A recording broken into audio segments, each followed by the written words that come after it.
I give a fuck.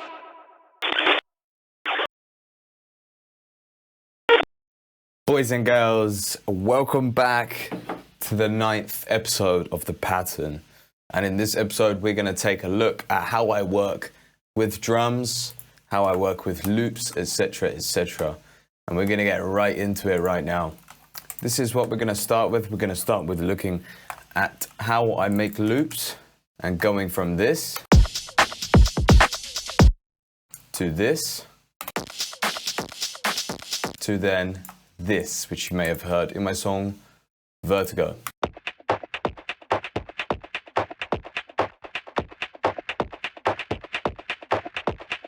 Basically what I do when I start off with making loops is I get the fundamental part of the sample. So for me, in this case, you know, it's like an amen break type thing right here, which is this. So what I've done here is I've basically filtered out everything and then just kept the nice grittiness in there. It kind of turns into, you know, a background sound, those nice gritty high frequencies. This is the original, of course. So then this is behind everything. And then, of course, you know, I have something to work from right there. So I grab a kick, do my thing with it, I get some claps. Basic.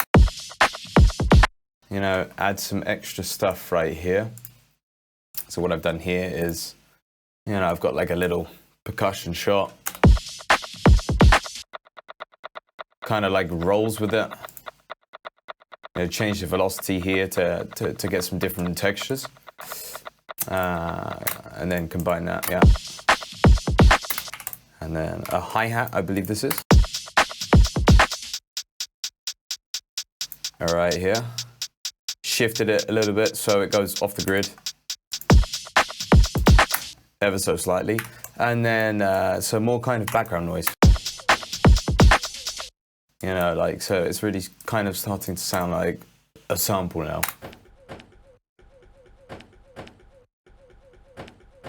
Haven't really done much to that, just pitched it down, etc. And then, yeah, combined, we have all of this. And then what I like to do with that is, you know, if you're a Windows user, Control-Alt-C, consolidation. You consolidate that, and then we have, you know, a new file over here, a new sample. Now moving on to this, what I did was, I'm going to take off all the effects. So there it is, with the effects on. Absolutely crush. Actually, no, slightly different, this one here. I really got it wrong in the intro, sorry guys, but that is how it sounds right there. Basically what I've done here is mega distortion. That's what's making it super crisp. EQ, taking out the lows. Some more distortion, Wave Shaper. I love this plugin. Recommend. And then Transient Processor. Yeah, taking down the release and then boosting that attack to make it super snappy. I was happy with that. I'm like, okay, what more can we do to this? Well, before I even did that, I actually changed the loop a little bit out on the playlist. Getting a different groove, which I liked. And then, yeah, once again, Control-Alt-C, consolidate. And then, yeah, you know, messed around with it more. Over here, we've done some more stuff. You know, pitched it all the way down, boosted it over here, clipped, cut the highs, changed the resonance slightly, and then a lot more effects. This is how it sounds without the effects on it, but then with all of those settings with it. I like that. And then with effects. Yeah, basically here, you know, well, my favorite transient master isn't loading, but forget that. Transient processing, once again, attack, release down.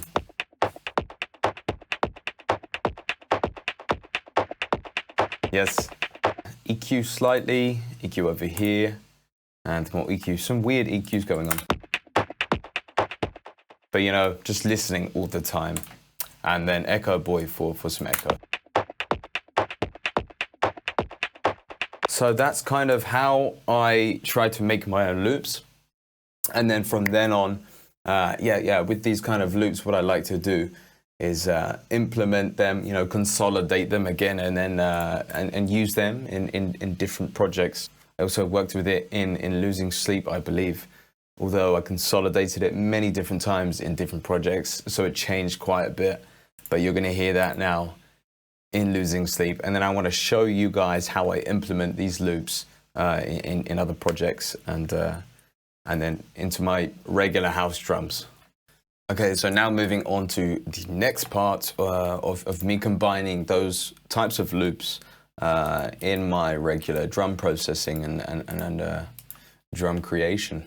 Well, here you can actually see that I arranged stuff for you guys a little bit, because this was these are the Losing Sleep drums right here. Didn't really go over them in the last video, so I think it's good to do that right now and use this as an explanation. But I've arranged everything, put everything out there. Yeah, over here we have these loop-based drums, which I just showed you kind of how to make.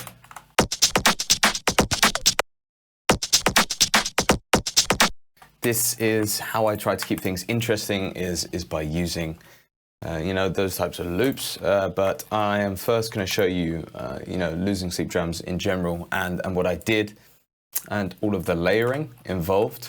As you can see, there's a lot of layering, all on the kicks and on the hats, and the claps as well. Maybe unnecessary layering, but we'll go through it right now. We have, to start off with, the first main kick. The main kick also sounds good like this by itself. We have small layer right here. Have another layer. Another layer. Another.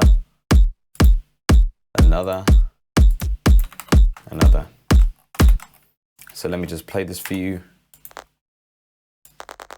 This is a type of layer, you know, for kind of crackle on the top end.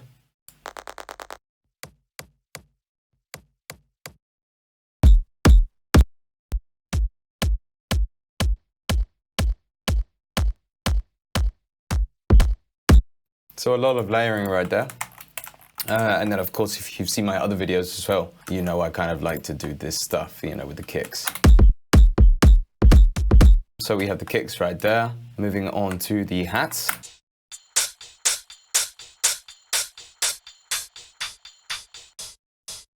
Layers, layers, layers.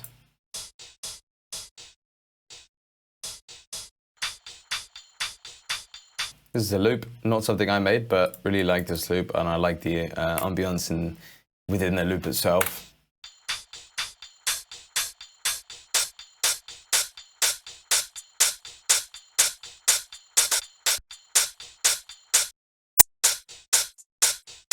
And then some rides. Oh yeah, let's not forget these ones.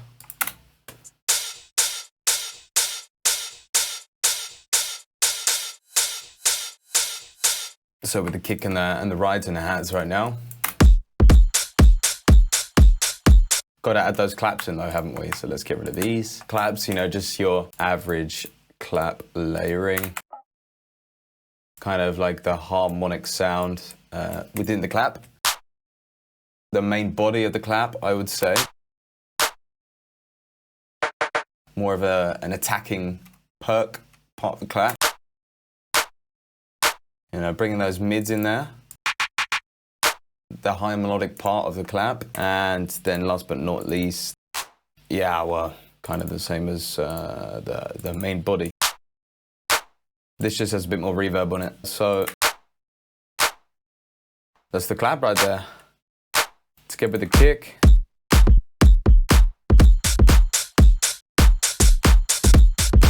Last but not least, we bring in the loop, the cool loop with some extra groove, you know. This really adds the extra groove, and I think this is the fundamental part of bringing drums alive, because I feel like you can be quite limited with house drums. You know, if you're doing stuff like this, you can really bring your drums alive, so I do recommend this. but it can also become quite messy, so you have to be careful with that. Sometimes I do like to go overboard, but just make sure you kind of clean everything up because it can get very messy. So we're going to remove the actual loop. Then we have these other parts of the groove. You can hear that right there.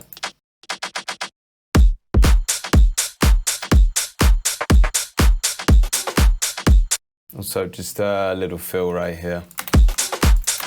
Basic stuff.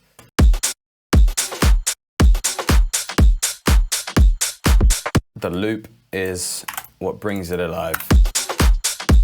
You know, bit of stereo delay and whatnot.